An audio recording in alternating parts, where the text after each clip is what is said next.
la buena voluntad de Dios, agradable y perfecta. Amén. Gloria al Señor.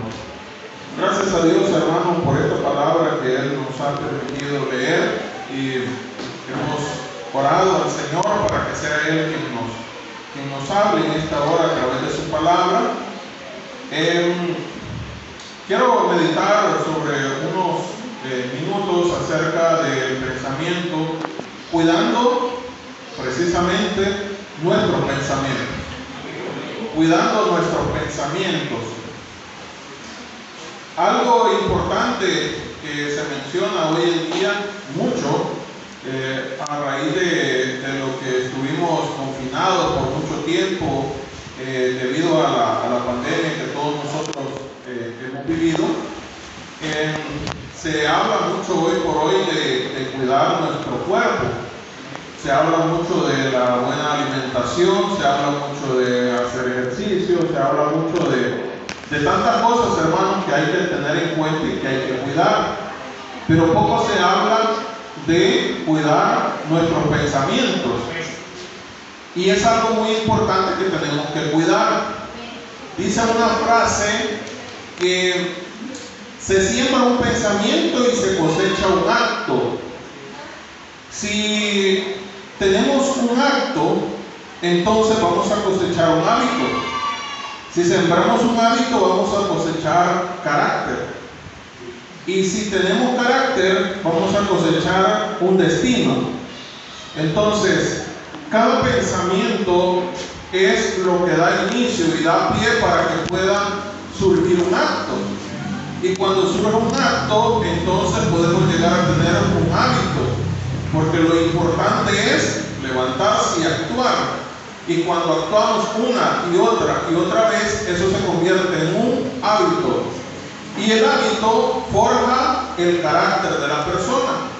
Y el carácter de la persona nos lleva a tener un destino. Y eso es muy importante porque todo inicia por medio de un pensamiento.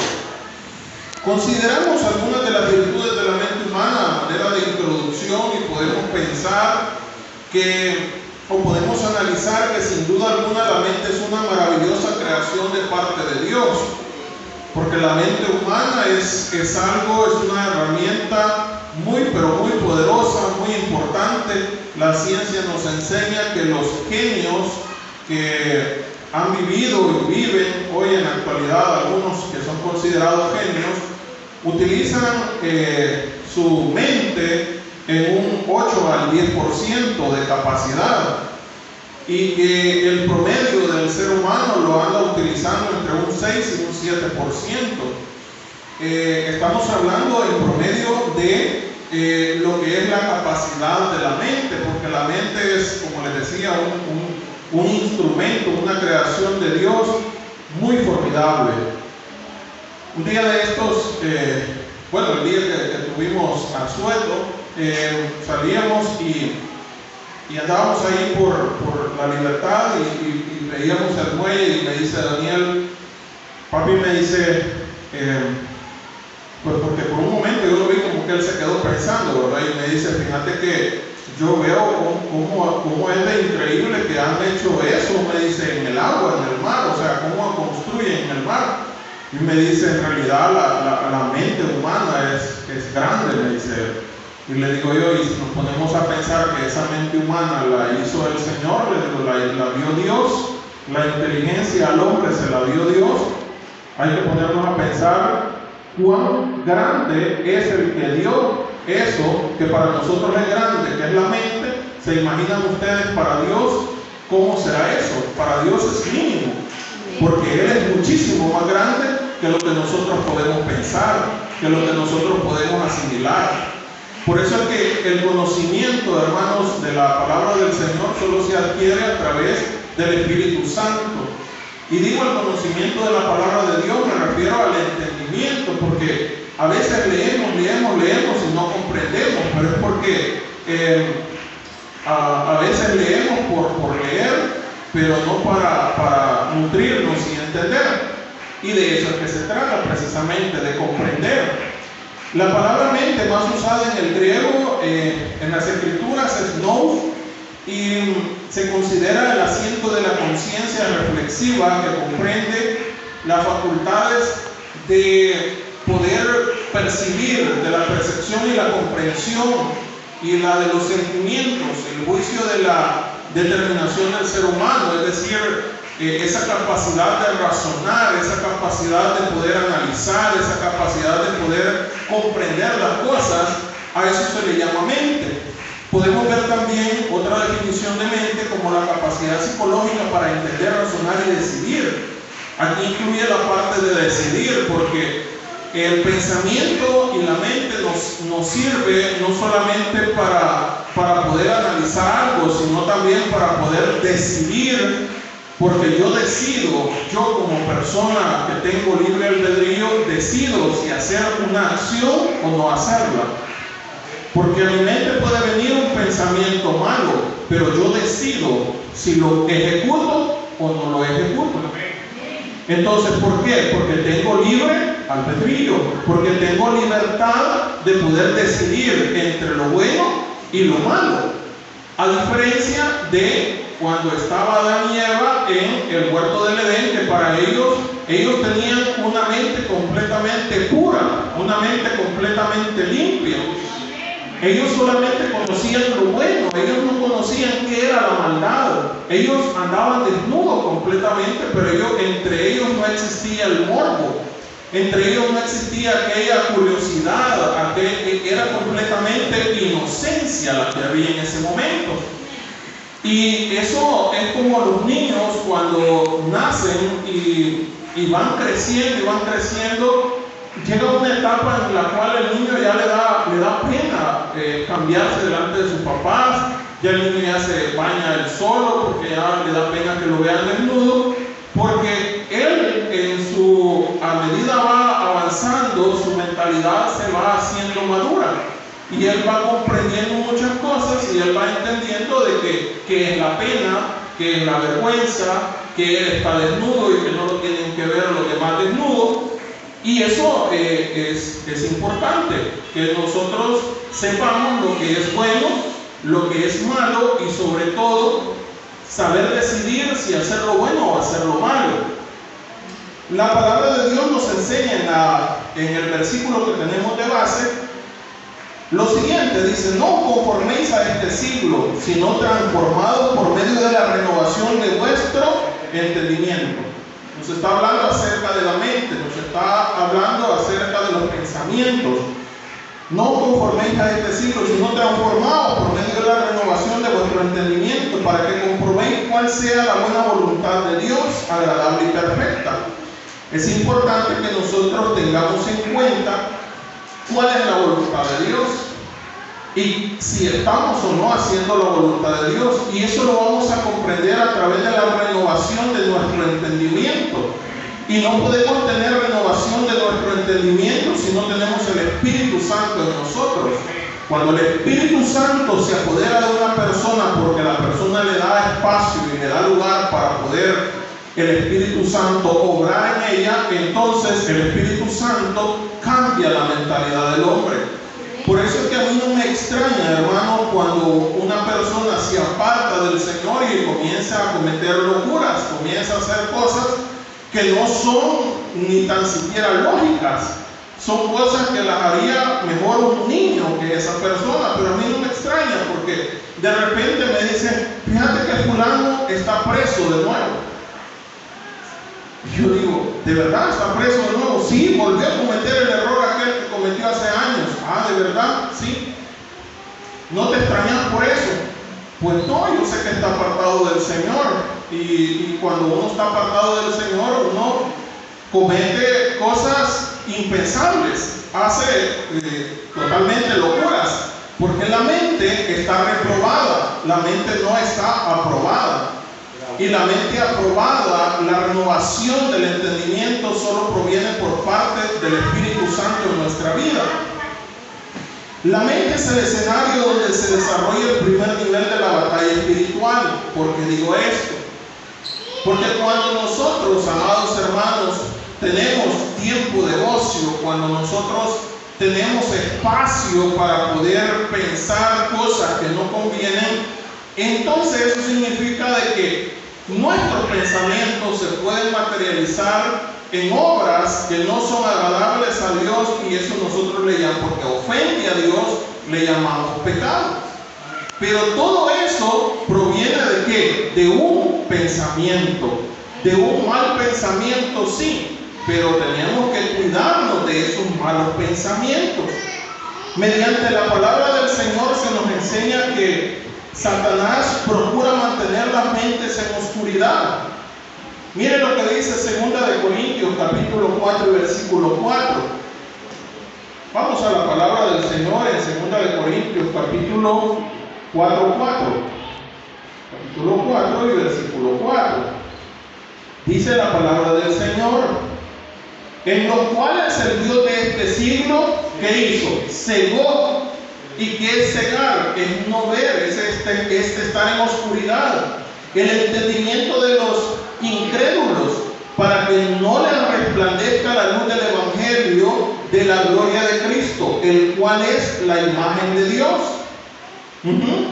Pero si usted se fija, dice el Dios de este siglo, que con D minúscula se refiere a Satanás, el diablo.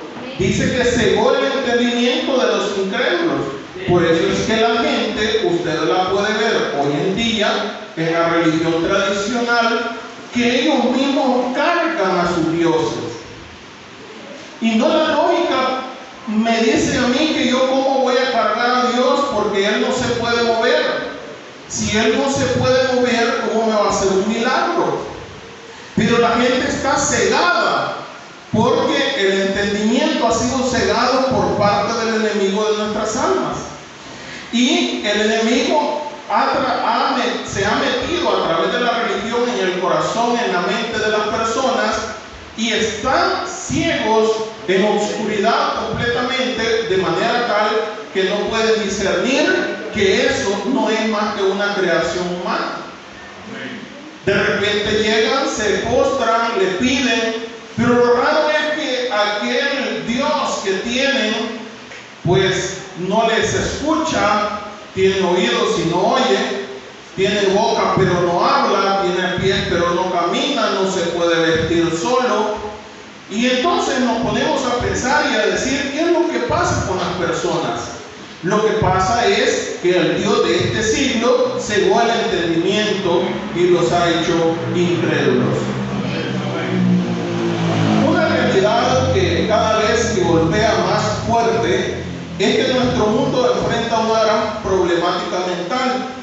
Es por ello que el aumento de clínicas de salud mental, de reposo, de psicólogos, a mí me sorprende mucho, yo se lo he dicho a mi esposa en varias ocasiones, me sorprende mucho que varios conocidos míos van al psicólogo, varios. Y yo a veces digo yo, en realidad, ¿verdad? O sea, es buena esa carrera de psicología, ¿verdad? Y es bueno poner una clínica, ¿no? Para poder atender a las personas.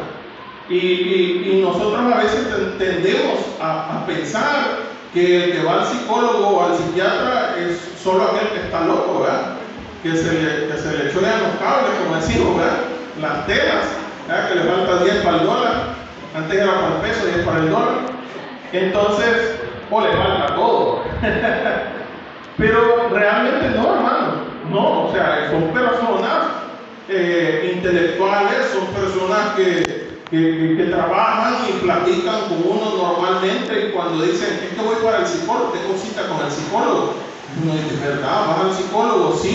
Porque realmente solo nosotros sabemos qué es lo que pasa adentro de nosotros. Y qué bueno, digo yo, si una persona sabe reconocer que tiene un problema y busca ayuda profesional, está bueno. Pero déjeme decirle que serviría más buscar una ayuda profesional del que creó la mente, del que creó todo nuestro aparato, de todo nuestro cuerpo y conoce todo nuestro ser. Imagínense ustedes que yo voy a llegar donde un psicólogo, esto es un ejemplo, me voy a acostar en una camilla y le voy a comenzar a contar toda mi vida. y apelando al profesionalismo de este profesional, valga la redundancia. Pero imagínense ustedes si esta persona es alguien conocido o conoce a otro conocido y de repente no es tan ético, no es tan profesional y comienza a contar, sí, fíjate que yo, imagínense que sea un cristiano, sí, fíjate que yo tengo al hermano Héctor y le faltan como 5 para el peso.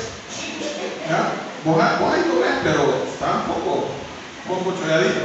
Se le ven unos pensamientos un poco raros, de verdad, y como sabes, no, si está en mi clínica, está en rehabilitación. De verdad, sí, está en rehabilitación. Pero imagínense ustedes cuando en la intimidad vamos ante el Creador y nos vamos y nos arrodillamos o acostados o sentados o como sea que usted ande, porque de repente, hermanos, mire, de repente uno anda manejando, de repente uno anda caminando, de repente uno anda haciendo actividades del día a día y uno de repente comienza y le dice, Señor, ayúdame, Señor, ten misericordia, Señor, mira tal cosa, Señor, mira, tengo este problema, Señor, mira esto, Señor, mira lo otro. Y cuando nosotros nos ponemos a pensar en eso, hermanos, nos ponemos a analizarlo y a decir, bueno, realmente yo tengo un psicólogo las 24 horas del día. Yo tengo a alguien que le puedo contar cuando estoy triste, cuando estoy alegre, cuando estoy enojado. Puedo hacerlo de inmediato. A veces yo voy caminando por los pasillos de la empresa donde yo trabajo y de repente voy pensando en voz alta. No sé, yo tengo ese problema. De repente voy caminando y yo digo, pero si hago tal, y lo voy analizando y yo digo, sí, pero primero voy a hacer esto, voy a hacer lo otro, y lo voy pensando en voz alta. Yo no sé si a usted alguien me ha dicho alguna vez eso, ha cometido ese error y dice, no, es que pensé en voz alta, ¿verdad? Entonces, y de repente vuelvo a ver para todos lados a ver si alguien no me ha visto que ando hablando solo, ¿verdad? Porque van a decir, no, definitivamente, recomendémosle el psicólogo que tenemos. Entonces, pero de ahí caigo en razón de que hay cámaras por donde quiera ahora. Entonces yo digo, bueno, los que están monitoreando las cámaras van a ver que voy hablando solo. Pero realmente, hermanos, si nos ponemos a pensar nosotros, hoy por hoy, esto de las terapias del pensamiento positivo, hay algo que hoy por hoy se habla mucho y es la inteligencia emocional. La inteligencia emocional es cómo yo enfrento los problemas. Porque los problemas los podemos enfrentar de diferentes maneras. Yo estaba oyendo un día de estos a una psicóloga que decía que las mujeres y los hombres enfrentamos, no necesariamente todo, ¿verdad? Sí, pero el patrón es que enfrentamos los problemas de manera distinta. Por ejemplo, el hombre tiene problemas en su trabajo, él llega a su casa y él, por lo general, decía la psicóloga, lo que hace es enciende la televisión, agarra su teléfono, su tablet, su computadora, se pone a ver un video, se pone a jugar. Lo que hace por lo general es distraer la mente y no hablar del tema, no quiere hablar del tema. Dice ella, por lo general el hombre hace esto, lo que hace es evadir y no quiere, y la mujer le pregunta, mira, ¿y cómo te fue? Bien. No te veo convencido, sí, pues no quiero hablar de eso. Entonces evade, por lo general, el hombre. En cambio a la mujer le gusta externarlo. Y la mujer se le quebró la uña y comienza desde el principio, desde que se levantó y le dice, fíjate que el problema fue cuando yo me levanté, iba caminando y cuando me iba caminando me tropecé y la uña y fíjate que me pasó esto y lo otro y lo otro y lo otro. Lo dice la psicóloga, no lo estoy diciendo yo. Entonces, por lo general a la mujer le gusta externar sus problemas y al hombre le gusta tenerlos retenidos y decir, no, lo que yo quiero es no hablar de eso, no acordarme de eso y ya voy a ver cómo lo resuelvo mañana y si no lo resuelvo, pues eso es. Pero no todos reaccionamos de esa manera, ¿verdad? Entonces a eso se le llama inteligencia emocional, cómo yo enfrento los problemas, cómo enfrento el día a día.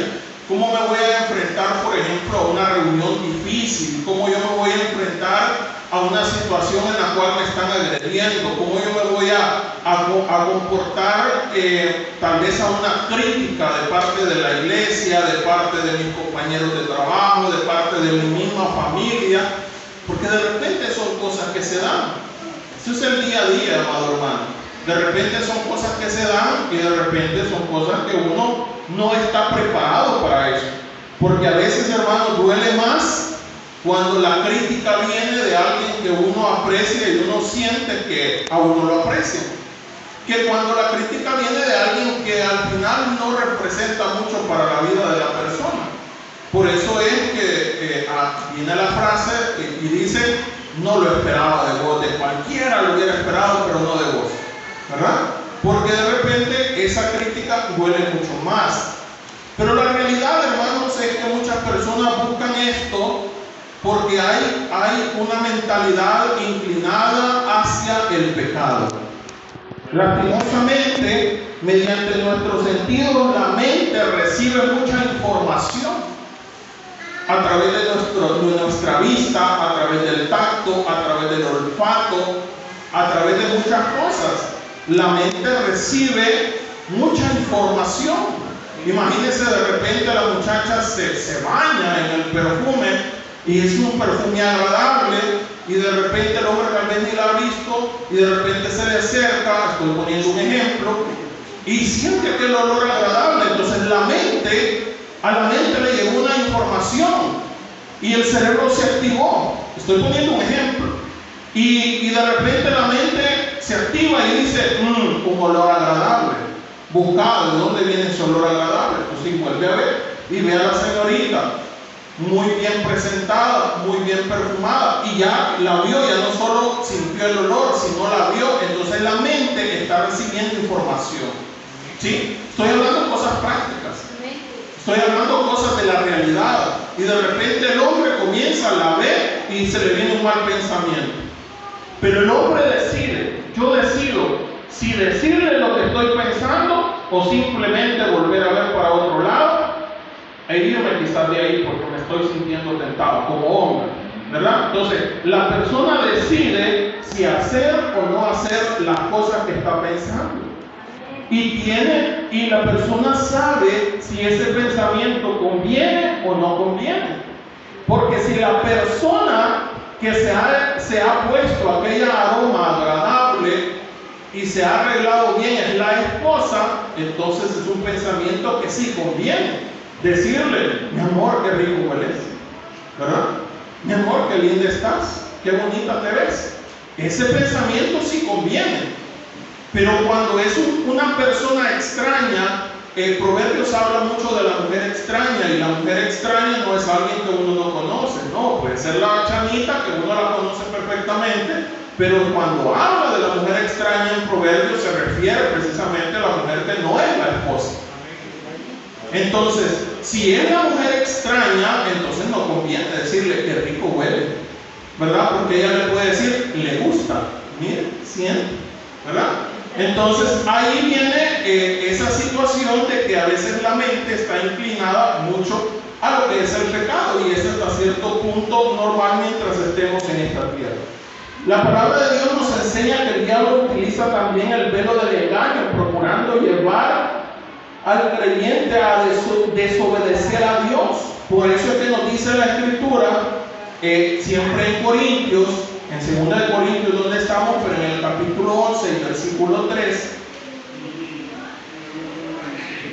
dice lo siguiente: pero temo que como la serpiente con su astucia engañó a Eva. Oiga bien esto, vuelvo a leer: pero temo que como la serpiente con su astucia engañó a Eva, vuestros sentidos, estamos hablando de los sentidos, sean de alguna manera extraviados en la sincera fidelidad ¿a quién? A Cristo. Porque la serpiente engañó a Eva, sí, la engañó. No vamos a decir que no. Pero Eva tenía, y cualquiera de nosotros puede decir: ¿por qué el Señor plantó un árbol en medio del huerto del Edén que no tenían que comer? Y todavía más le despierta la curiosidad, porque uno mientras al niño no le dice, no toques eso, el niño probablemente lo ve y no lo toca. Pero cuando uno le dice al niño, no toques eso, le está abriendo la curiosidad y el niño quiere saber por qué es que no quiere que lo toque. ¿Te vas a quemar con eso? El niño quiere saber qué es quemarse. ¿Te va a doler? El niño quiere saber qué es ese dolor. Entonces la curiosidad se despierta y el Señor todavía les dice a ellos, de todo lo que hay aquí pueden comer menos de este. Mírenlo, este no se come. Entonces se despertó la curiosidad. No estoy diciendo que Dios tuvo la culpa. Lo que quiero llegar es que Dios también les dio a ellos la capacidad de poder obedecer o desobedecer. La misma capacidad que nosotros hoy en día tenemos. Yo tengo la capacidad de obedecer o desobedecer a Dios. Yo tengo la capacidad por medio del Espíritu Santo de abstenerme de algo que no me conviene o actuar. Y así fue lo que les pasó a él. Vino la serpiente y la engañó y le dijo, mira, pero ¿por qué? Es que él, no te vas a morir. Lo que pasa es que vas a ser sabio igual que Dios. Entonces más curiosidad le dio, ¿verdad? Entonces cuando al joven nosotros le decimos, no, la cerveza no se prueba, la cerveza no. En algún momento tal vez cuando está con sus compañeros y los compañeros sacan una cerveza y proban, hombre, bien rica, y se acuerdan que el papá le dijo, no la probé porque en la prueba está el vicio, no la probé, mira, eso no conviene, vas a desobedecer a Dios, esto y lo otro. Entonces, pero de repente está rodeado de la serpiente y lo engaña y le dice, mira, con una nadie te va a notar, aquí están estos chicles, mira. Aquí está esta semita atoradora, le llaman, ¿verdad? Si te comes esta semita atoradora no te van a sentir, ¿verdad? Son las cosas que les dicen a los jóvenes, ¿verdad? Y lo importante es que tu papá no se dé cuenta. Eso es lo importante, ¿verdad? Entonces viene y la serpiente engaña como engañó a Eva. Y por eso, hermanos, es que es importante que nosotros debemos de cuidar nuestros pensamientos, porque el pensamiento es el activador de cada una de las actividades que nosotros realizamos. De igual manera debemos resaltar lo que nos enseña Efesios capítulo 4, versículo 22. Miren lo que nos dice Efesios 4. Efesios capítulo 4, versículo 22. Nos dice de la siguiente manera: en cuanto a la pasada manera de vivir, despojados del viejo hombre, que está viciado conforme a los deseos engañosos, y renovados en el espíritu de vuestra mente, y vestidos del nuevo hombre, creado según Dios en la justicia y santidad de la verdad. Despojados del viejo hombre, desde que está viciado conforme a los deseos engañosos, y renovados en el espíritu de vuestra mente. Fíjense bien, cuando nosotros nos ponemos a analizar esto, hermano, cuando no conocemos a Cristo, estamos con el viejo hombre. Y el viejo hombre no está renovado en el espíritu de su mente. ¿Sí? Porque el espíritu es el que nos lleva. Allí la palabra espíritu está con E pequeña, se refiere al espíritu de la persona, pero el Espíritu Santo, que es el que tiene directamente el contacto con nuestro espíritu, es el que nos permite renovar la mente. Y una mente renovada es una